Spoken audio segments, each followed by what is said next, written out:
ይህ ቃል ስፖርት ዩቲዩብ ቻናል ነው። ውድ ቤተሰቦቻችን የከበረ ሰላምታችን እንደ ሁሉ ጊዜው ዛሬም በእያላችሁበት ይድረስ ብለናል። ዋጋቸው ውድ የሆነ ሰላም፣ ፍቅር፣ ጤናን እንደ ሁሉ ጊዜው አብዝተን ተመኘንላችሁ።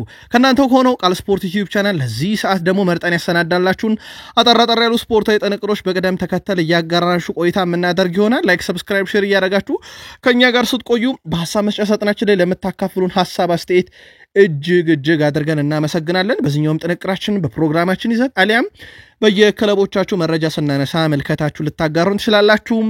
በዚህኛውም የመረጃ ሰዓታችን አህጉራችን አፍሪካ አንድ ለየት ያለ ጉዳይ ተከስቷል እንነግራችኋለን አስቀድመን። ከዚያ የአውሮፓ መረጃዎችን እናነሳለን። ላሊጋው ዛሬ አንድን መረጃ ይፋ አድርጓል። ምን የሚለውን እንነግራችሁና ነው የምንጀምረው። ከዛ ውጪ በባርሴሎና ቤት ኮንትራት ተራዝሟል። አንድ ተጫዋችን እናነሳለን፣ ፔድሪን። በሪያል ማድሪድ የመረጃ ሰዓታችን ስለኔ ያሰለጠኑኝን አሰልጣኞች ጠይቁ እያለ ነው አንድ ተጫዋች።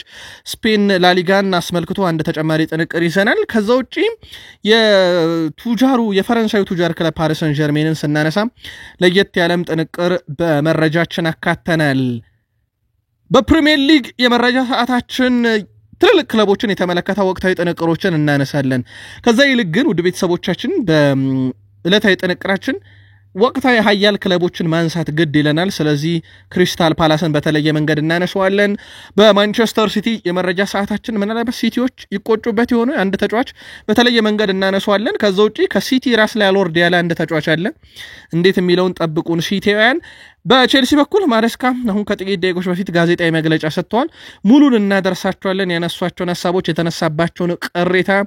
ከዛ ውጪ ቼልሲ ቤት ጉዳት አለ። በጣም አስከፊ ነው ለቼልሲ በዚህ ሰዓት ይሄን ጉዳት መስማት። ከዛ ውጪ ከሳቸው ጋር ጋዜጣዊ መግለጫ ላይ የተቀመጠውን ሰው ስናነሳ ፔድሮ እናነሳለን። ፔድሮ ኔቶም እስከ ፕሮግራማችን ፍጻሜ ቼልሲያንም ቆዩን።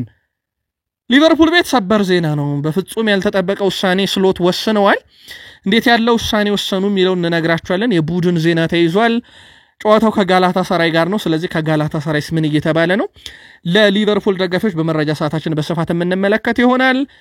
ምናልባት የፉትቦል ትዊት ዘገባ ማንቸስተር ዩናይትድ አሰልጣኝ ሩበን አሞሪም እንደው ለአንድ ቀን የእሳቸው ፍልስፍና አይሰዋም፣ ግን ሰውተው ዩናይትድን በአንድ መንገድ መጠቀም ይችላሉ ብሎ ያቀረበውን ዘገባ እንነግራቸዋለን። የቡድኑን ግብ ጠባቂ አልታይ ባይንደር ማንቸስተር ዩናይትድን ከ20 የፕሪሚየር ሊግ ክለብ እናነጻጽረዋለን። በጣም አስገራሚ መረጃ ነው ከስኩዋካ ላይ ያገኘ ነው። ከዛ ውጪ ከማንቸስተር ዩናይትድ ጋር ስማቸው የተነሱ አሰልጣኞች ምን ምላሽ ሰጡ የሚለውን እንነግራቸዋለን። ሮብ ዳውሰን ESPN ላይ ያሰፈረው መረጃ አለ። ከዛ ውጪ ዩናይትድ አንድን ቀጠሮ ከምን ያደረሰው ምላሹ ተይዟል። ዩናይትዳውያንም ለሁል ጊዜው እስከ ፕሮግራማችን ፍጻሜ ቆዩ። ሰበሩ ዜና አርሰናል ቤት ሳሊባን የተመለከተ ተጨማሪ ጥንቅር ይዘናል። ሰበር መረጃ ያለን ጠብቁን። ከዛ ውጪም የአርሰናል ቡድንን ጥራት ከስኳካ ላይ መረጃ መውሰድ ግድ ብሎናል፣ እንመለከተዋለን። የቡድኑን ቁልፍ ተጫዋቾች ማጋሌሽ፣ ዩሊያን ቲምበርን ስናነሳ ማይክል አርቴታም ተዋጊ ፓይለቶችን የጋበዙበት ዛሬ አጀንዳ ነበረ።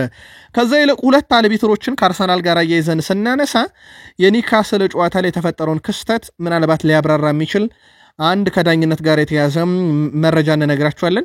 እንደ አጠቃላይ እስከ ፕሮግራማችን ፍጻሜ ቆዩ። ላይክ፣ ሰብስክራይብ፣ ሼር ማድረግ ዛሬም እንዳይረሳ። ሁላችሁንም ከልብ እናመሰግናለን። ቃል ስፖርት ዩቲዩብ ቻናል ቃል ነኝ። መልካም ቆይታ ተመኘን። ደቡብ አፍሪካ በዓለም ዋንጫ ማጣሪያ ጨዋታ ላይ ተገቢ ያልሆነ ተጫዋች በማሰለፏ ምክንያት ነጥብ ተቀንሶባታል። ደቡብ አፍሪካ ከሌሴቶ ጋር ባደረገችው የማጣሪያ ጨዋታ በቢጫ ካርድ ምክንያት መሰለፍ የማይችል ተጫዋች ማሰለፏን ነው ፊፋ ያሳወቀው። ይህንም ተከትሎ ፊፋ የጨዋታው አሸናፊነት ከ3 ንጹህ ጎል ጋር ለተጋጣሚ ቡድን እንዲሰጥ ተደርጓል ለሌሴቶ። በተጨማሪም የደቡብ አፍሪካ እግር ኳስ ፌዴሬሽን ከፊፋ $10,800 የገንዘብ ቅጣት ተጥሎበታል። ያለ አግባብ ተሰልፎ የተጫወተው ቴቦሆ ሞኮሙዌን በበኩሉ ከፊፋ ማስጠንቀቂያ ተሰጥቶታል። ምድቡን በ17 ነጥብ እየመራች የነበረችው ደቡብ አፍሪካ 3 ነጥብ ሲቀነስባት ከቤኒን እኩል 14 ነጥብ ይዛለች። ግን አንድ ያልገባን ነገር ውድ ቤተሰቦቻችን ይህንን ዳታ መዝግቦ የሚይዝ የአሰልጣኝ ስታፍ አባል እንዳለ ይታወቃል። ፌዴሬሽኑም ይህንን ዳታ የመያዝ ግዴታ ይኖርበታል። ታስታውሳላችሁ የኢትዮጵያ ብሔራዊ ቡድን በአንድ ወቅት እንደዚህ አይነት ቅጣት ገጥሞት ከአፍሪካ ዋንጫ ልንቀር ጥቂት ሲቀረን እንዳለፍን።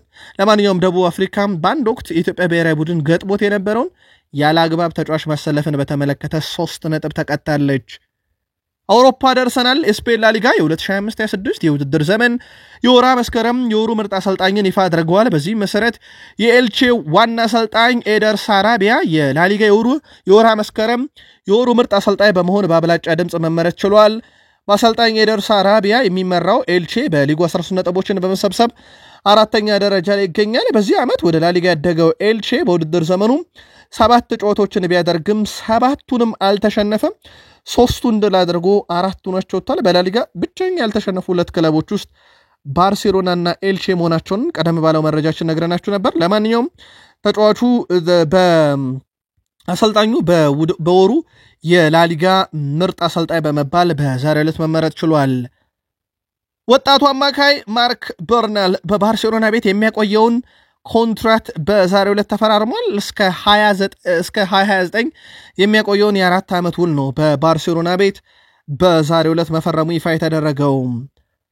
ባርሴሎና ቁልፍ ተጫዋቾችን ብንጠራ ያለምንም ጥርጥር ፔድሪ ይገኛል። እዚህ ውስጥ የቡድኑ ቁልፍ ተጫዋች ስለመሆኑ ምንም ጥያቄ አይነሳም። ግን በጣም አስገራሚ መረጃ እንንገራችሁ። ፔድሪ በአጠቃላይ በላሊጋው ዘንድሮ 19 ትልልቅ የግብ ዕድሎችን ፈጥሯል። የግብ ዕድል ብቻ ሳይሆን ትልልቅ ነው። በጣም አስገራሚ ነገር አንድ አሲስት የለውም። እስካሁን በላሊጋው አሲስት አላስመዘገበም። ተጫዋቹ ግን በትልቅ ደረጃ የግብ ዕድሎችን የሚፈጥር በጣም ጥራት ያላቸውን ኳሶች ሶስተኛ የሜዳ ክፍል ላይ የሚያቀብል ግን አሲስት የሌለው ተጫዋች ሆኗል። የዘንድሮ ፔድሪ የጨዋታ ኮከብ እየተባለ ሲመረጥ ግን በየጨዋታው እንመለከታለን። በዚህ ሳምንትም ድል ባደረጉበት ጨዋታም የቡድኑ ኮከብ ተጫዋች ተብሎ የተመረጠው ፔድሪ እንደነበረ ይታወቃል። ምናልባት ሌላኛው ብሩኖ የሚመስል አይነት ቁጥር ነው፣ ግን ቢያንስ ባርሴሎና በውጤት ጎዳና ላይ እንዳለ ይታወቃል። ፌድ ቫልቬርዴ ሁሉንም አሰልጣኞች በተለይም እኔን በሪያል ማድሪድም ይሁን በሌሎች ክለቦች ያሰለጠኑትን መጠየቅ ትችላላችሁ፣ እኔ በየትኛውም የሜዳ ክፍል ላይ ሜዳ ውስጥ ገብቼ ለመጫወት ዝግጁ እንደሆንኩ ብሏል። መረጃዎቹ ይወጣሉ፣ የሩመር መረጃ፣ ነገር ግን ውሸት ናቸው። እኔ አንድም ቀን በዚህ ቦታ ላይ ካልተሰለፍኩኝ አልጫወትም ብዬ አላቅም። እኔ አሰልጣኞች እዚህ ቦታ ተጫወታለህ ሲሉኝ እዛ ቦታ ላይ ተጫውቻለሁ። የኔ ፍላጎት በሜዳ ላይ ተገኝቶ ለቡድን ውጤት ማስገኘት ነው እንጂ ከዛ ውጪ ከአሰልጣኝም ጋር አንድም ቀን ሰጣ ገባ ውስጥ ገብቼ አላቅም። እንደዚሁም ደግሞ በአሰልጣኞች የተሰጠኝ ቦታ ላይ አልጫወትም ብዬ አላቅም። ይሄንን አሁን እያሰለጥኑኝ ካሉት ከቀድሞ አሰልጣኞች ከሁሉም ማረጋገጥ ትችላላችሁ ብሏል ፌድ ቫልቬርዴ። ዣቪ አሎንሶ ከካይራቲ አልማቲ ጋር የሚደረገውን ጨዋታ በተመለከተ ከካዛኪስታኑ ክለብ እንደ ቀላል ብዙዎች ይህን ጨዋታ እያዩት ይገኛሉ። ነገር ግን እኛ 100% ነው የምንዘጋጀው፣ ልክ ሀያላን ክለቦችን እንደምንገጥም ያደርገን። ከሜዳችን ውጭ ነው ብዙ ርቀን የምንጮተው። ስለዚህ ጨዋታው ለኛ በፍጹም ቀላል ሊሆን አይችልም። በዚህ መሰረት ነው እየተዘጋጀን ያለነው፣ ጨዋታውን ለማሸነፍ እንደ ትልቅ ጨዋታ ነው እየተዘጋጀን ያለነው ሲሉ ተደምጠዋል በጋዜጣዊ መግለጫ ላይ። የ2026 የስፔን ሱፐር ካፕ በሳውዲ አረቢያ ጅዳ ከተማ ላይ ይከናወናል። ቡድኖቹ እንደሚታወቀው 4 ናቸው። በጨዋታው ላይ የግማሽ ፍጻሜ ጨዋታ አትሌቲኮ ማድሪድ ከሪያል ማድሪድ ነው የሚጫወቱት በነገራችን ላይ። ከዛ በኋላም የሌላኛው የግማሽ ፍጻሜ ጨዋታ በባርሴሎናና በቢልባኦ መካከል ይደረጋል። አሸናፊ ለፍጻሜ ይፋለማሉ ማለት ነው። ስለዚህ እነኚህ 4 ቡድኖች በሳውዲ አረቢያ ጅዳ የስፔን ሱፐር ካፕ ጨዋታቸውን እንደዚሁ የሚያከናውኑ ይሆናል። ኬቨን ደብሮይና ከኤስ ሚላን ጋር ናፖሊ ጨዋታ አድርጎ በተሸነፈበት ጨዋታ ላይ አንቶኒዮ ኮንቴ ቀይሮ እንዳስወጡት ይታወቃል። ከዚህ ጋር በተያያዘ ታዲያም ጣሊያናዊ አሰልጣኝ አንቶኒዮ ኮንቴ እርግጠኛ ነኝ በዚህን ያክል ደረጃ የተበሳጨው በውጤቱ እንጂ ተቀይሮ ስለወጣ ነው ብዬ አላስብም ብሏል። ነገር ግን በቅያሬው ከሆነ እጅግ በጣም ስህተት ሰርቷል ማለት ነው እያሉ ይገኛሉ። ምናልባት ካሁኑ ከአሰልጣኙ ጋር ሰጣ ገባ ውስጥ ወይም ውዝግብ ውስጥ እንዳይገባ ተሰግቷል። ኬቨን ደብሮይና በጨዋታው ግብ አስቆጥሯል፣ ግን ቡድኑን ከሽንፈት አልታደገም። ተቀይሮ ሲወጣ ከፍተኛ ብስጭት ውስጥ ነበረ። በዚህ ምክንያት ነው እሳቸው በእርግጠኝነት ብስጭቱ በውጤቱ ነው። ከዛ ውጪ ከሆነ ግን ነገሩ ችግር አለው እያሉ ይገኛሉ። በአሰልጣኝና በተጫዋቹ መካከል አዲስ ነገር ካለ ግን አጣርተን እናመጣዋለን። ፒኤስጂ እና የካታር አየር መንገድ ክለቡ ከስትራስቡርግ ጋር በሚያደርገው ጨዋታ የስፖንሰሩን አርማ ለማንሳት መወሰናቸው ይፋ ተደርጓል። ፒኤስጂ ለጨዋታውም በስፖንሰር አርማ ምትክ ፒንክ ሪባን በማሊያው ላይ አድርገው እንደሚጫወቱ ይፋ ተደርጓል። ክለቡ ይሄንን የሚያደርገው ስለ ጡት ካንሰር ህመም ግንዛቤ ለማስጨበጥ ለሚደረገው ዘመቻ ያለውን ድጋፍ ለመግለጽ ነው ተብሏል። ስለዚህ በስትራስቡርግ ጨዋታ ላይ ያለ አጋር ድርጅት ማስታወቂያ ፓሪስ ሰን ዠርሜን ጨዋታውን ያደርጋል። ከዓላማው አንፃር ካየነው የፓሪስ ሰን ዠርሜን ድርጊት ይበል የሚያሰኝ ነው። ውድ ቤተሰቦቻችን ቃል ስፖርት ዩቲዩብ ቻናላችን ላይ ትገኛላችሁ። ከሀገር ቤት እስከ ባህር ማዶ የተመራረጡ ስፖርታዊ ጥንቅሮችን ከምታገኙበት የቃል ስፖርት ዩቲዩብ ቻናላችን የተወዳጁ የእንግሊዝ ፕሪሚየር ሊግ የመረጃ ሰዓት ላይ ደርሰናል። ላይክ፣ ሰብስክራይብ፣ ሼር እያደረጋችሁን በድጋሜ ከቃል ስፖርት ዩቲዩብ ቻናላችን ጋር መልካም ቆይታ ተመኘን። በዚህ ውድድር ዘመን በሊጉ ከፍተኛ ሬቲንግ ያገኘ አማካይ ግራኒት ዣካ ሆኗል። እስከ 6ኛ ሳምንት 7.4 አግኝቷል። በቦታው ላይ 30ዎቹን የተሻገረው ግራኒት ዣካ በአርሰናል ራሱን አሳይቶም ጀርመን ሄዶ ከባየርን ሌቨርኩሰን ጋር የሚገርም ጊዜን አሳልፎ ያውም ያለ ሽንፈት ዋንጫን አንስቶ እንደገና ወደ እንግሊዝ ተመልሶ አሁን በሰንደርላንድ ይገኛል። በጣም አስደናቂ ጊዜን እያሳለፈ ይገኛል። 7.44 ሬቲንግ ተሰጥቶታል። በቦታው ላይ ከፍተኛውን ሬቲንግ ነው ግራኒት ዣካ ያገኘው። ክሪስታል ፓላስ የፕሪሚየር ሊጉ ክስተት ነው ዘንድሮ። በፕሪሚየር ሊጉ በነገራችን ላይ ሽንፈት የሚባል ነገር ያላየ ቡድን ነው። አሁን በደረጃ ሰንጠረዡ በ12.3ኛ ነው የሚገኙት። ክሪስታል ፓላሶች በፕሪሚየር ሊጉ ከአፕሪል በኋላ ሽንፈት አይቶ የማያውቀው ብቸኛው ክለብ ነው። 18 ጨዋታዎችን ያለ ሽንፈት ተጉዟል። በነገራችን ላይ አሁን በፕሪሚየር ሊጉ ይሄ ነው ትልቁ እስካሁን ያለው በሂደት ላይ ካሉት ውስጥ ማለት ነው ትልቁ ይሄ ነው። በክሪስታል ፓላስ እግር ኳስ ታሪክም 18 ጨዋታዎችን ያለ ሽንፈት ሲጓዙ ይህ ትልቅ ቁጥር ነው። ምናልባት ቀደም ባለው መረጃችን ተከታተላችሁታል ብለን እናስባለን። ለማስታወስ ብቻ ሼር ሆልደሩ የክሪስታል ፓላስ በሚቀጥሉት 15 ዓመታት ዋንጫ እናነሳለን ብለዋል። እንደ ሐሳባቸው ከሆነ ይህን የተናገሩት 2015 ነው። እስከ 2030 የፕሪሚየር ሊግ ዋንጫን ጠብቁ ማለታቸው ይታወቃል። በእንግሊዝ ፕሪሚየር ሊግ ተጫዋቾች ተቀይረው እየገቡ በርካታ ግቦችን አስቆጥሯል። በእርግጥ የቶትንሃሙን ጄሬሚ ዶፎን የሚስተካከል የለም። 24 ግቦችን አስቆጥሮ ነበር። ኦሊቬ ዥሩ ለአርሰናል ተቀይሮ ገብቶ 21 ግብ አለው፣ ሁለተኛ ነው። ሃቪየር ሄርናንዴስ ቺቻሪቶ ለማንቸስተር ዩናይትድ ተቀይሮ እየገባ 19 ግቦችን ሲያስቆጥር ተመልክተናል። አሁን በፕሪሚየር ሊጉ አንድ ተጫዋች እየተንደረደረ ነው እነኝህን ሪከርዶች ለማስተካከል። እሱም የብራይተኑ ዳኒ ዌልቤክ ነው። ተቀይሮ እየገባ 18 ግቦችን በፕሪሚየር ሊግ አስቆጥሯል። አራተኛው ተጫዋች ነው። የቺቻሪቶ ላይ ለመድረስ አንድ ግብ ይቀረዋል፣ 19 ለመሆን ማለት ነው። 18 ነው። የኦሊቬ ዥሩም 21 ነው። ብዙ አራቀውም 3 ግቦችን ካስቆጠረ ይስተካከሏል፣ 4 ከሆነ ያልፈዋል። የጄሬሚ ዶፉን ለማለፍ ደግሞ ወደ 6 ሲደመር ግቦች ይቀሩታል። ለማንኛውም ዳኒ ዌልቤክ ተቀይሮ እየገባም ግብ በማስቆጠር 18 ደርሷል። አራተኛው ከፍተኛ ቁጥር ነው በእንግሊዝ ፕሪሚየር ሊግ ታሪክ። የምሽት ቤት መሄድ ያስደስተኛል ብሏል ጃክ ግሪሊሽ።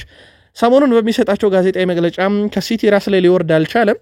እንግሊዝ የፊት መስመር ተጫዋች ጃክ ግሪሊሽ መዝናናት የሚያስደስተው ነገር መሆኑን ተናግሯል። ሰዎች ወደ ምሽት ቤት መሄድ ይወዳል ስለማለታቸው የተጠየቀው ጃክ ግሪሊሽ ትክክል ናቸው ሲል ተደምጧል። ራሴን ማዝናናት ፈልጋለሁ የሚለው ግሪሊሽ እውነት ለመናገር ራሴን መቆጣጠር ያልቻልኩባቸውም ጊዜያት ነበሩ ብሏል። በእርግጥ ሰክሮ ሲንገዳገድ ብዙ ምስሎች በማህበራዊ ሚዲያ ተለቀውበት ነበር። ይሁን እንጂ ይላል እሱ በማንቸስተር ሲቲ ለነበረኝ ውድቀት ምሽት ቤት ብቸኛ ምክንያቴ ነው ብዬ አላስብም። ሲቲ ጊዜ ሊሰጠኝ ይገባ ነበር። አሁን ያለኝን መሻሻል በዛው በሲቲ ቤት ማሻሻል ይችል ነበር እያለ ይገኛል። አሁንም ቢሆን ንብረትነቱ የማንቸስተር ሲቲ እንደሆነ ይታወቃል። በውሰቱን ለኤቨርተን እየተጫወተ የሚገኘው ከዚህ በኋላ ለጋርዲዮላ ቡድን ይጫወታል ተብሎ አይታሰብም። ጃክ ግሪሊሽ ምናልባት ለሲቲም ለሱም ጥቅሙ እያሳየ ያለው ብቃት ሲቲ በደና ገንዘብ እንዲሰጠው ተጫዋቹም የሚፈልገውን ክለብ እንዲቀላቀል ሊያስችለው ይችላል። ምናልባት ሲቲ ግን ካጣው ተጫዋች ውስጥ በጣም ሊያስቆጨው የሚችለው ዩሊያን አልቫሬዝ ነው። ዩሊያን አልቫሬዝ ሲቲን ከለቀቀ በኋላ በሲቲ እግር ኳስ ውስጥ ከፍተኛ የግብ አስተዋጽኦ ያለው ሃላንድ ነው። 46 የግብ አስተዋጽኦ አለው። ከዛ ቀጥሎ የምናገኘው ፊል ፎደን 24 የግብ አስተዋጽኦ አለው። ዩሊያን አልቫሬዝ ሲቲን ከለቀቀ በኋላ 42 የግብ አስተዋጽኦ አለው። ከሲቲ ተጫዋች መልሰን ብናነጻጽረው ከሃላንድ በ4 የግብ አስተዋጽኦ ያንሳል። ቀጥሎ ከፍተኛው ነበር የሚሆነው። ምናልባት ሲቲዎች ፈልገው አለቀቁትም። በእርግጥ ጋርዲዮላ ልክ እንደ ሳቪኖ አይነት ዝውውር ማለት ነው። ሳቪኖ በእርግጥ አስቀርቶታል ሲቲ። ያኔ ግን ዩሊያን አልቫሬዝን አላስቀሩትም። ወደ 95 ሚሊዮን ሮቶበት ሄዷል። ይህ ተጫዋችን ማጣት ግን በሲቲ ምንም ጥርጥር የለውም ካለው ቁጥራዊ መረጃና ወስደንም ሲቲ ቤት ብናነጻጽረው በሃላንድ ብቻ የሚበለጠው በግብ አስተዋጽኦና ምናልባት ሲቲ በዚህ ረገድ ካየነው እጅግ በጣም ቁልፉን ተጫዋቹን ነበር ያጣው። ጆዜን መግጠም ክብር ነው። ጆዜ ቼልሲ ጨምሮ የበርካታ ታላላቅ ክለቦች ሌጀንድ ነው። ስለዚህ እሱን በተቃራኒ መግጠም ክብር ነው ብለዋል። ኤንዞ ማሬስካ ከቤኔፊካ ጨዋታ በፊት በሰጡት ጋዜጣዊ መግለጫ በጣም የሚያስገርመው ነገር ይሄን ጋዜጣዊ መግለጫ ሲሰጡ ከጎናቸው በትልቁ የጆዜ ሞሪኒዮ ቼልሲ ሳሉ ያነሱት የአውሮፓ ሻምፒዮንስ ሊግ ዋንጫን የያዘ ምስል ተለጥፎ ነበርና በጣም አስገራሚ ግጥምጥሞች ነበረ። ጨዋታው በዓለም ክለብ ዋንጫ ከቤኔፊካ ጋር ካደረገው ጨዋታ ፍጹም የተለየ ነው የሚሆነው ምክንያቱም ጆዜ አሰልጣኝ አድርገው ቀጥረዋል። ስለዚህ ጨዋታው እንደ ክለቦች ዓለም ዋንጫ ጊዜ አይሆንም አሁን ከበድ ይላል ብለዋል ማሬስካ። ምናልባት ግን ማሬስካን ካነሳን አሁንም ድረስ አንድ ጥያቄ እሳቸው ላይ ይነሳል። ማሬስካ ማርክ ጉዌን በውሰት ከሰጡበት ሰንደርላንድ በፍጥነት አመጡት እየተጠቀሙት አይደለም። አሁንም ከዚህ ተጫዋች ጋርም በተያያዘ ጥሩ ብቃት ላይ ይገኛል ራሱን እያሻሻለ ነው የሚል ነገር በገደምዳሜው አንስተዋል በጋዜጣዊ መግለጫቸው ላይ። ግን ተጫዋቹ ሌላ ክለብ አይሄድ ነገር በፊፋ ሕግ መሰረት ከሁለት ክለብ በላይ በአንድ ሲዝን ውስጥ መጫወት አይችልም። ስለዚህ ለሰንደርላንድም ለቼልሲም ተጫውቷል በዚሁ በቼልሲ የሚቆይ ይሆናል። ኤንዞ ማሬስካም ስለ ኢስታቪዮም ተጠይቀው ነበረ። እሱ በጣም አስደናቂ ስራዎችን እየሰራ ነው ገና በ17 እና 18 ዓመቱ አውሮፓ ውስጥ ደርሶ በትልቅ ቡድን ያውም በቼልሲ ያክል እየተጫወተ ነው። ራሱን በደንብ አሳይቷል ኳሊቲውንም በደንብ አሳይቷል ገና በዚህ እድሜው። ከዚህ በላይ ግን ማድረግ እንደሚችል እርግጠኛ ነኝ። እሱ እያደረገ ባለውም ነገር እኔ በጣም ደስተኛ ነኝ። በየትኛውም አጋጣሚ መጫወት ይችላል። ስለዚህ ፊት መስመር ላይ ከምናሰለፋቸው ተጫዋቾች ውስጥ አንዱ ሆኖም መጫወት ይችላል ብለዋል ኤንዞ ማሬስካ ከኢስታቪዮ ዊሊያን ጋር በተያዘ። በነገራችን ላይ አሁን ፓልመር የለምና በቡድን ውስጥ ስለዚህ የኢስታቪዮ በነፃነት የሜዳ ክፍሉን የማግኘትና በቂ የመጫወቻ ደቂቃን የማግኘት እድሉ እየሰፋ ነው የሚመጣው። እሳቸውም ከፊት መስመር ካሉ 5 የማጥቃት ባህሪ ከሚኖራቸው ተጫዋቾች ውስጥ አንደኛው ኢስታቪዮ መሆን ይችላል ብለዋል። ሊጉንና ሻምፒዮንስ ሊጉን እያሉ ነው እሳቸው። የሰማዮቹ ዋና አሰልጣኝ ኤንዞ ማሬስካ ከቤኔፊካ ሻምፒዮንስ ሊግ ጨዋታ በፊት ከጋዜጠኞች ጋር በነበራቸው ጨዋታ ከቼልሲ ጋር የአውሮፓ ሻምፒዮንስ ሊግና የፕሪሚየር ሊግ ዋንጫ ማሸነፍ እንደሚቻል ተስፋ አድርገዋል። ባለፉት 6 ወራት 5 ጨዋታዎች ብቻ ነው የተሸነፍነው 4ቱም በቀይ ካርድ ተጫዋች ሲወጣብን እንጂ ከዛ ውጪ ቡድናችን ምርጥ ነበር ብለዋል። በእርግጥ በ6 ወር ውስጥ ከተሸነፉት ሽንፈት 5ቱ 4ቱ በጎዶሎ ተጫዋች ነው። ሰሞኑን እንኳን 2 ሽንፈት ቢደርስ 2ቱም በቀይ ካርድ እንደሆነ ይታወቃል። አሰልጣኝ ጆዜ ሞሪኒዮን እንግዲህ በተቃራኒው የሚፋለሙት ማሬስካ እንዴት ባለ መንገድ ቡድኑን ይዘው በጆዜ ሞሪኒዮ ፊት ይቀርባሉ የሚለው በትልቁ ይጠበቃል። ደረጃውን መጠበቅ ያስፈልጋል ብለዋል። የሻምፒዮንስ ሊግን እሳቸው ከክለቦች ዓለም ዋንጫ ግን ጠንከር ያለ ነገር እንደሚጠበቃቸው ማረጋግጠዋል። እያንዳንዱ ጨዋታ ለማሸነፍ እንሞክራለን የቤኔፊካውንም ለማሸነፍ እንሞክራለን ብለዋል። ምናልባት አሁን የቼልሲ ደጋፊዎች ይህን ጨዋታ ሲከታተሉ ምናልባት ከቤኔፊካ ከሚደርስባቸው ጫና በላይ ተጫዋቾቻቸው በቀይ ካርድ ሲወጣ አሁን ላይ ሊያሳቅቅ ይችላል እንደ ቼልሲ ደጋፊና ምናልባት የቼልሲ ደጋፊዎች በዚህ ረገድ ስጋት ሊገባቸው ይችላል። ማሬስካ ግን ቡድኑ እንዴት በዲሲፕሊን ደረጃ ይጠብቁታል የሚለው ምናልባት ሌላ ወሳኝ ምዕራፍ ይሆናል። የቼልሲው አሰልጣኝ ኤንዞ ማሬስካ ሞይሴስ ካይሴዶ፣ አንድሬ ሳንቶስ እና ዦ ፔድሮ መጠነኛ ጉዳት እንዳጋጠማቸው አረጋግጠዋል። ተጫዋቾቹ የቤኔፊካ ጨዋታ መዳረሳቸውን የመጨረሻ ልምምድ ካደረጉ በኋላ ነው የምንወስነው ሲሉ ተደምጠዋል። እንዳለመታደል ሆኖ ብዙ ተጫዋቾች በጉዳት አጥተናል። ከልምምድ በኋላም ካይሴዶ፣ ሳንቶስና ፔድሮን ገምግመን የሚሆነውን እናያለን ብለዋል። ስለዚህ ቼልሲ ቤት በጣም ያልተጠበቁም ጉዳቶች ባለቀ ሰዓት እየሰማ እንገኛለን። እንዴት አድርገው ቡድኑን ያበቁታል የሚለው እሳቸው ደግሞ በተለይም የስኳድ ዴፕዝ ችግር አለ ተብሎ አይታሰብም። ቼልሲ ቤት ምናልባት በብቃት ደረጃ ብቻ ንጻሬ ሊቀርብ ይችላል። እሳቸው ይህንንም የመወጣት ሌላ ኃላፊነት ይጠብቃቸዋል ማለት ነው። በእግር ኳስ ዓለም ውስጥ ማሸነፍና መሸነፍ ያለ ነው። ባለፉት 3 ጨዋታ የተሸነፍነው በራሳችን ስህተት ነው ብሏል ፔድሮ ኔቶ። ይህ አንዱ የእግር ኳስ ባህሪ ነው። አንዳንዴ ጥሩ ትሆናለህ፣ የሆነ ሰዓት ደግሞ ጥሩ ሆነህም ልትሸነፍ ትችላለህ ብሏል። አሁን ላይ በቡድናችን መሃል ያለው ድባብ ደስ ይላል፣ ምክንያቱም ጥፋቱ የራሳችን እንደሆነ ሁላችንም አምነናል እና በቀሪ ጨዋታዎች ላይ ይህንን ስህተት አረመ ደጋፊውን እንከስበታለን ብሏል። ዦ ፔድሮም በቤኔፊካ ጨዋታ ዙሪያ ከጋዜጠኞች ጋር በነበረው ቆይታ ካነሳቸው ነጥቦች ውስጥ ነው። ቼልሲ ከሊቨርፑል በእንግሊዝ ፕሪሚየር ሊግ ተጠባቂ መርሃ ግብር በሳምንቱ ተጠባቂ ፕሪሚየር ሊግ መርሃ ግብር መሪው ሊቨርፑል ከቼልሲ ይጫወታል።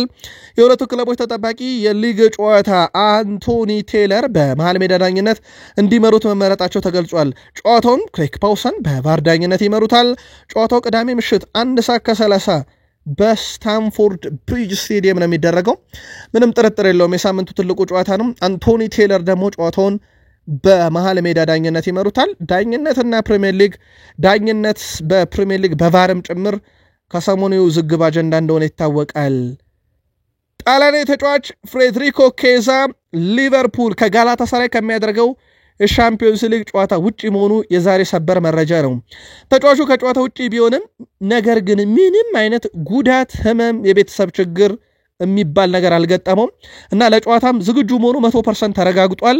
ይሁን እንጂ አሰልጣኝ አርኔ ስሎት በቴክኒካል ውሳኔ ምክንያት ኬዛን ቀንሻለሁ ብለዋል። ከጨዋታ ውጪ ማድረጋቸው ለክለቡ ቅርብ የሆኑ ምንጮች ሲያረጋግጡ ጆቫኒ ሊዮንን መጎዳት ተከትሎ የሻምፒዮንስ ሊግ ስብስብ ውስጥ መካተት ችሎ እንደነበረ ይታወቃል። ከሰሞኑ የሊቨርፑል ደጋፊዎች በክሪስታል ፓላስ ፈተና ሲበዛባቸው የተመኙት ተጫዋች ቢኖር ኬዛን ነበረ። ገብቶ አላሳፈራቸውም። ግብ አስቆጥሮ ቡድኑን መመለስ ችሎ ነበር ወደ ጨዋታ፣ ግን አልተሳካ። መጨረሻ ፓላስ አስቆጠረ እንጂ ግን ኬዛን የሊቨርፑል ደጋፊዎች አሁን መተማመን ጀምረዋል። ስሎት ሊያምኑበት አልቻሉም። ጭራሽ ከሻምፒዮንስ ሊግ ስብስብ ውስጥ ከቀነሱት በኋላ በጆቫኒ ሊዮን ጉዳት ቢያካትቱትም ከጋላታሳራይ ጨዋታ ውጭ ያደርገውታል። ጉዳዩ ቴክኒካል ብቻ ነው መባሉ ደግሞ ሌላ አወዛጋቢ ያደርጎታል። ይህን ጉዳይ እንዴት አያችሁስ? ሊቨርፑልያን ያድርሱን። ጋላታሳራይን ለመግጠም ወደ ቱርክ ኢስታንቡል ያቀናው ስብስብ ግብ ጠባቂ አሊሰንና ማማርዳሽቬሊ እንዲሁም ውድማንን ይዟል። ተከላካይ ፍሪፖንግ፣ ብራድሊ፣ ኬርኪስ፣ ሮበርትሰን፣ ኮናቴ፣ ቫንዳይክ፣ ጎሜዝን ይዟል። አማካይ ላይ ግራቨንበርግ፣ ማክ አሊስተር፣ ቨርስ፣ ሶቦዝ ላይ ጆንስ እና ኤንዶን ይዟል። አጥቂ ሳላ፣ ኢሳክ፣ ጋክፖ፣ ኤኬቴኬና ንጉምሃን ይዟል። ጆቫኒ ሊዮን በጉዳት ምክንያት ለረጅም ወራት ከሜዳ መራቁን ተከትሎ እሱም በመተካት የሊቨርፑል ሻምፒዮንስ ሊግ ቡድን ተቀላቅሎ የነበረው ኬዛ በቴክኒካል ውሳኔ ምክንያት ከስብስብ ውጪ ነው ብለዋል ስሎት። የጋላታሳራዩ ተጫዋች ማሪዮ ሌማን በዓለም ላይ ካሉ ምርጥ ቡድኖች አንዱ ሊቨርፑል ነው። ያንን ነው የምንገጥመው። ስለዚህ ዝግጅታችን የዓለም ምርጡን ቡድን ለመግጠም ነው። እኛም ከነሱ አንዱ እንደሆነን ማሳየት እንፈልጋለን። ባለፉት ጨዋታዎቻቸው አንድ ሽንፈትን ያስተናገዱት፣ እኛም ቢሆን እንደዛው ብዙ ሽንፈት አላስተናገርንም። ለዚህ ጨዋታ በደንብ ተዘጋጅተን እንቀርባለን ብሏል። ጨዋታውን አስመልክቶ በቀጣይ መረጃ ሰዓታችን ሰፊ ሽፋን የምንሰጠው ይሆናል። ፉትቦል ትዊት ማንቸስተር ዩናይትድ ቤት ሩበን አሞሪም ፍልስፍናን ከምቀይር እኔን ቀይሩኝ ብለዋል። ግን እንደው ልባቸው ራርቶ ለማንቸስተር ዩናይትድ አሰልጣኝ ሩበን አሞሪም ፍልስፍናቸውን ለአንድ ቀን ቢቀይሩ እና የተለመደውን ይሄ በእግር ኳስ አቀራረብ በእርግጥ 3-4-3ም ያለ ነው፣ ግን በጣም የተለመደ አቀራረብ አለ በፕሪሚየር ሊጉ ብናይ ከ20 ክለቦች ከ15 በላይ ክለቦች ይጠቀሙታል ተብሎ የሚታሰበው የ4-3-3 ፎርሜሽን በብዛት ክለቦች በአውሮፓም ዙሪያ የተገብሩታል። ሞር ማጥቃትን መከላከል ሚዛን ይጠብቃል በሚል ማለት ነው። ግን ሩበን አሞሪም ያና 3-4-3ቸውን ሰውተው በ4-3-3 ቢጠቀሙ ግብ ጠባቂ ሌንመንስ፣ ቢሹ፣ ባይንደርን፣ አራት ተከላካይ፣ ሁለት ንጹህ የማል ተከላካይ ዴላይት፣ ሊየሮን፣ ማጓየርን ከሶስት ሁለቱን ማሰለፍ ይችላሉ። ለአብነት ያክል የፉትቦል ትዊትን ብቻ እናንሳው። ላንመንስን ግብ ጠባቂ፣ ዳሎትን በግራ ደውርጉን በቀኝ፣ መሃል ላይ ዴላይትና ዮሮን፣ 6 ቁጥር ቦታ ለኡጋርቴ ይሰጣል። ስለዚህ አጥቂ አማካይ ብሩኖና ኮቢ ማይኖ ይጫወታሉ። ቀኙን ለብሪያን ቤሞ፣ ግራውን ለኩና፣ ፊቱን ለሼሽኮ መስጠት ይቻላል። በቦታው ላይ እንዳሏቸው አማራጮች ደግሞ ተጫዋቾችን መቀየር ይችላል። ግን ይህ አቀራረብ ዩናይትድን የውጤት ባለቤት አያደርገውም። ወይም ፉትቦል ትዊት እንደ አማራጭ ለዩናይትድን ያቀረበው ነው። አልታይ ባይንደር ማንቸስተር ዩናይትድ ከብሬንትፎርድ ጋር ባረገው ጨዋታ 4 ግልጽ የግብ ዕድሎችን አድኗል። ይህ ቁጥር በዘንድሮው የውድድር ዓመት በማንቸስተር ዩናይትድ በአንድ ጨዋታ ላይ የተመዘገበ ትልቁ ቁጥር ሆኗል። ከኦስኮርድ ላይ ያገኘ ነው። ግብ ጠባቂው በማንቸስተር ዩናይትድ አይቅናው እንጂ በተደጋጋሚ ወይም እሱ ሲሰለፍ ቡድኑ ግብ የሚገባበት የሚሸነፍ ይሁን እንጂ ግን ቡድኑን ከበርካታ ግቦች የሚታደግ አይነት ተጫዋች ነው። በዩናይትድ በ6 ሳምንት ውስጥ ከፍተኛው የማዳን ንጻሬ ሆኖ ተቀምጧል። ማንቸስተር ዩናይትድ በሊጉ ትንሽ ሙከራ የተደረገበት ሁለተኛው ክለብ ነው። አርሰናል ነው ትንሽ ሙከራ የተደረገበት 52፣ ዩናይትድ ቀጥሎ 56 ሁለተኛ ነው። በፕሪሚየር ሊጉ እንደዚህ አይነት ቁጥር ያለው ቡድን ግን ይሸነፋል በየሳምንቱ ወይ ደግሞ በየሳምንቱ ወጥ ያልሆነ ብቃት አንድ አሸንፎ አንድ ሽንፈት ይገጥመዋል። ማንቸስተር ዩናይትድ ትንሽ ሙከራ ቢደረግበትም ግን ከነኚህ ጥቂት ሙከራዎች ውስጥም ግብ እየተቆጠረበት ነው። ቡድኑ በራስ መተማመን ጥያቄ ራሱ እንዲነሳበት የሚያደርገው በፕሪሚየር ሊግ ያላቸው የቁጥር ንጻሬ ትልቅ ነው በብዙ መንገድ። ግን እነኚህ የቁጥራዊ መረጃዎች ከውጤት ደረጃ ደግሞ አነጻጽረን ስናያቸው በጣም ዝቅተኛ ነው። ምናልባት የሩበን አሞሪም ሌላ አስፈላጊ ሚና ይሄንን ቁጥር ወደ ውጤት መቀየር እንደሆነ ይታወቃል። ከዚህ ጋር በተያያዘ በስፔን ያሉ መረጃ አውታሮች እንደገለጹት ከሆነ የዣቪ ስም ከዩናይትድ ጋር ከተያያዘ በኋላ ከወደ ሳውዲ ከአሊታድ የሚመጣለትን ጥያቄ እንደማይቀበል ከቅርብ ምንጮቹ አረጋግጠናል ብለዋል። ስለዚህ ከዩናይትድ ጥያቄ የሚመጣ ከሆነ የሚጠባበቀው ዣቪ ሄርናንዴዝ ወደ ሳውዲ ላያቀና ይችላል እየተባለ ነው። አዲስ ነገር ሊኖር ይችላል፣ እናደርሳቸዋለን። ከዛ ውጪ ስማቸው ከዩናይትድ ጋር ከተያያዙት አሰልጣኞች ምላሽ የሰጡት ኦስትሪያ የክሪስታል ፓላስ አሰልጣኝ ኦሊቨር ግላስነር ስማቸው ከማንቸስተር ዩናይትድ ጋር መያያዙን አስመልክቶ ምላሽ ሰጥቷል። ሁሉንም የሚስተጋቡ ጭምጭምታዎች እሰማለሁ፣ ነገር ግን እኔ ሙሉ ለሙሉ ትኩረቴ ያለው እዚሁ ፓላስ ነው ብለዋል። ከቡድኔ ጋር እንዲሁም ከተጫዋቾቼ ጋርና ከረዳት አሰልጣኞች ጋር በመሆን ስለ ቀጣዩ ጨዋታና ራሳችንን ስለመሻሻል እየሰራ እንገኛለን። ያውን ስራዬም እየተዝናናው ነው። በእርጋታ መቀጠል እየሞከርኩ ነው። ልብ ያለው ከፓላስ ዘንድ ነው። መረጃዎቹን ግን ሰምቻለሁ ብሏል። ስማቸው ከዩናይትድ ጋር መያያዙን ሩበን አሞሪም በዩናይትድ ይቆያሉ እየተባለ ቢሆንም ጋዜጦች ግን ሩበን አሞሪም ይሰናበታሉ ከሚለው ዜና ቀድሞ ማን ይተኳቸዋል በሚለው ጉዳይ ላይ ትኩረት ሲያደርጉ በርካታ አሰልጣኞች ስማቸው ከዩናይትድ ጋር እየተያዘ ነው። ምናልባት ለክለቡ ቅርብ ናቸው ከሚባሉት የመረጃ ምንጮች ውስጥ ሮብ ዳውሰን ኤኤስፒኤን ላይ ከጻፈው መረጃ አንደኛው ጋሪ ሳውዝጌት በእጩነት ተይዟል የሚል መረጃ በሩመር ደረጃ ሲወጣ ነበረ። ምናልባት የዩናይትድ ደጋፊዎች እኚህን አሰልጣኝ አይወዷቸውም፣ ምክንያቱም በእንግሊዝ ብሔራዊ ቡድን ምንም አልፈየዱም በሚል ይተቿቸዋል። እንግሊዛውያንም እንዳጠቃላይ አሰልጣኙ የውጤት ሰው አይደሉም ብለው ይተቻሉ። ግን በነገራችን ላይ ሮብ ዳውሰን ዛሬ ኤኤስፒኤን ላይ ካሰፈረው መረጃ አንደኛው ሰር ጂም ራትክሊፍ እና ጋሪ ሳውዝጌት በጣም የቅርብ ሰዎች ናቸው። ይህ ቅርበታቸው ምናልባትም ሩበን አሞሪም ካሰናበቱ ጋሪ ሳውዝጌትን እንዳያመጡ ስጋት አለ ይላል። ያው ካሰናበቱ በሚል ነው ውድ ቤተሰቦቻችን እንጂ ሩበን አሞሪም የማሰናበት ሐሳብ እስከዚህ ሰዓት ድረስ በዩናይትድ ቤት የለም። ግን ካሰናበቱና ስማቸው በሩመር ከተነሳው ጋሪ ሳውዝጌት ጋር በተያዘ ሰር ጂም ራትክሊፍ በጣም ቅርብ ሰው ናቸው ተብሏል። ዩናይትዶች ደግሞ በፍጹም ዩናይትድን እንዲረከቡ እኚህን አሰልጣኝ እንደማይፈልጉ በተደጋጋሚ ሲናገሩ ነበር። በዚህ ውድድር ዓመት አንድም የአውሮፓ መድረክ ውድድር የሌለበት ማንቸስተር ዩናይትድ እስከ ታህሳስ ወር ድረስ በየሳምንቱ አንድ ጨዋታ ብቻ እንደሚያደርግ ይታወቃል። ታዲያ የማንቸስተር ዩናይትድ ሰዎች ይህ አይነቱ ድርጊት ቡድኑን ይጎዳል ብለው በማሰባቸው በሳምንቱ አጋማሽ አንድ የወዳጅነት ጨዋታ በአውሮፓ ምሽቶች ለማድረግ እቅድ ይዘው ነበረ። ይሁን እንጂ እስካሁን ድረስ ምንም የወዳጅነት ጨዋታ ለማድረግ ቀጠሮ ያልተያዘ ሲሆን እስካሁን ሩበን አሞሪም ሐሳቡን አላጸደቁትም ተብሏል። ሩበን አሞሪም በእነዚህ ጨዋታዎች መካከል ያለውን ክፍተት ለማስተካከል ሐሳቡን ሊያጸድቁ እንደሚችሉ ሲዘገብ የነበረ ቢሆንም እስካሁን ድረስ ግን ከውሳኔ ላይ አልደረሱም። በእርግጥ እሳቸውም ተረጋግተው ይሄን የመወሰን ጊዜ ያገኛሉ ተብሎ አይታሰብም። ቡድኑ የወጥነት ጥያቄ ችግር ኖሮበት እሳቸው ያንን ማስተካከል ላይ ተጠምደዋል ነው የተባለው። አሁን ላይ እነዚህን ጨዋታዎች ለማድረግ ውይይቶች መቀጠላቸው ሲነገር ከሐሳብ ባለፈ ተግባር ላይ ሊውል የሚችልበት እምነት አለ ቢባልም እስከዚህ ሰዓት ድረስ ግን ማንቸስተር ዩናይትድ ማንን መች መግጠም በሚለው ጉዳይ ላይ መጨረሻ ውሳኔውን አላሳወቀም። በስተመጨረሻም ነገሩ በአንድ ፊርማ ተቋጭቷል። ሳሊባ ከአርሰናል ጋር የሚያቆየውን የተጨማሪ ዓመታት የ5 ዓመት ኮንትራት በዛሬው ዕለት ተፈራርሟል። አስቀድሞ ባለፈው ሳምንት ላይ በቃል ደረጃ ሳሊባ ኮንትራቱ እንደሚፈርም ለአርሰናል ካሳወቀ በኋላ በዛሬው ዕለት በአርሰናል ፊርማውን አኑሯል። ሳሊባ 2026 ላይ የሪያል ማድሪድ ቀለብ የሳበ ተጫዋች ሆኖ ይፈርማል ተብሎ ሲጠበቅ ነበር። ነገር ግን የሳሊባና የማድሪድ ጉዳይ ተቋጭቷል።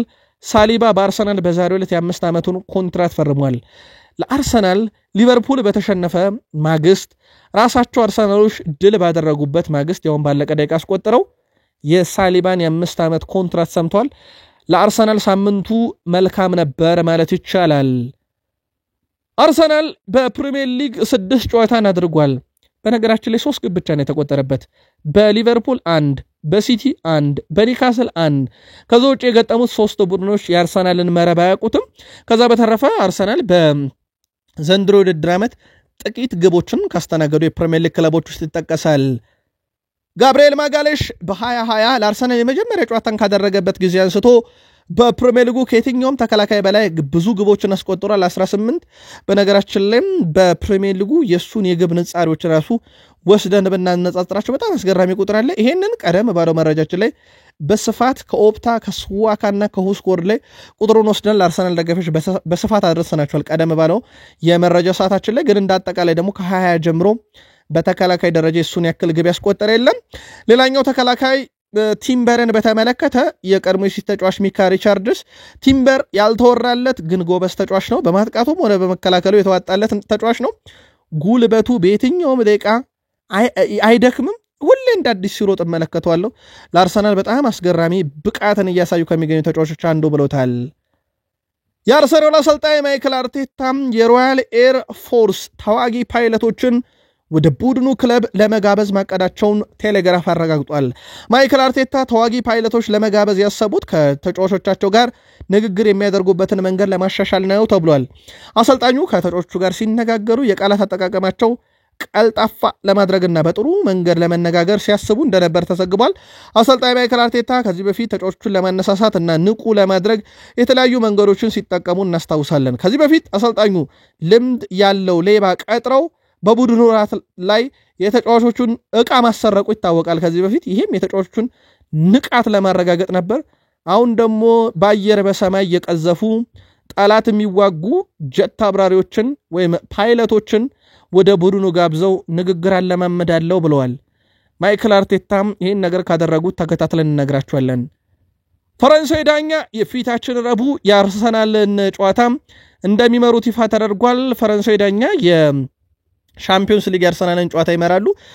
በፍራንሲስኮ ይባላሉ ፍራንሲስኮ ላክዠር ይባላሉ ይህን ጨዋታ የሚመሩት ዳኛ ከኦሎምፒያኮስ ጋር ነው አርሰናል በፊታችን ሮብ ጨዋታውን የሚያደርገው ዳኝነት ላይ እንቆይና አንድ ጥንቅር እንንገራችሁ ጨዋታውን የመሩት ጄሬድ ጉሌት ጨዋታው በአርሰናልና በኒካስል ዩናይትድ ብዙ ዝግብ የተነሳበት ኒካስሎች ፍጹም ቅጣት ምት ተከለከልን ያሉበት ከዛ አርሰናሎችን በተመሳሳይ ፍጹም ቅጣት ምት ተከለከልን ያሉበት ዳኛው ብዙ ስህተቶችን ሰርተዋል አላስቆሙልንም ጨዋታው ላይ ያሉበት ብዙ የተባለበት ነው በነገራችን ላይ ጄሬድ ጉሌት የሊቨርፑልን ጨዋታ አይመሩም ምክንያቱም በሊቨርፑል ደጋፊነታቸው ስለሚታወቁ ነው የሊቨርፑል ጨዋታና የኤቨርተንን ጨዋታ በሊጉ አይዳኙም ያው ሊቨርፑልና ኤቨርተን ደግሞ በጣም ተቀናቃኝ ናቸው ስለዚህ አንድ ሰው ሊቨርፑል ይደግፋል ማለት በቀጥታ ከኤቨርተን ጋር ተቃራኒ ነው የሚቆመው ይህ ዳኛን አርሰናል እንደ ቅሬታ ሲያቀርቡ አንድም ምክንያታቸው በጨዋታው ላይ ያንን ለማረጋቸው እየተባለ ቅሬታ ሲነሳ ነበር ያው ፕሮፌሽናል እግር ኳስ ውስጥ ነው ያለ ነው ምናልባት አልቢትሩ ግን ሊቨርፑል ለማገዝ ያደረጉት ይመስሏችኋል ወይንስ ልክ እንደ ሌላው የዳኝነት አይነት ሂደት ነው ይሄንንም የተመለከታችሁት ግን ዳኛው የሊቨርፑልና የኤቨርተንን ጨዋታ በደጋፊነት ምክንያት እንደማይዳኙ ይታወቃል አበቃ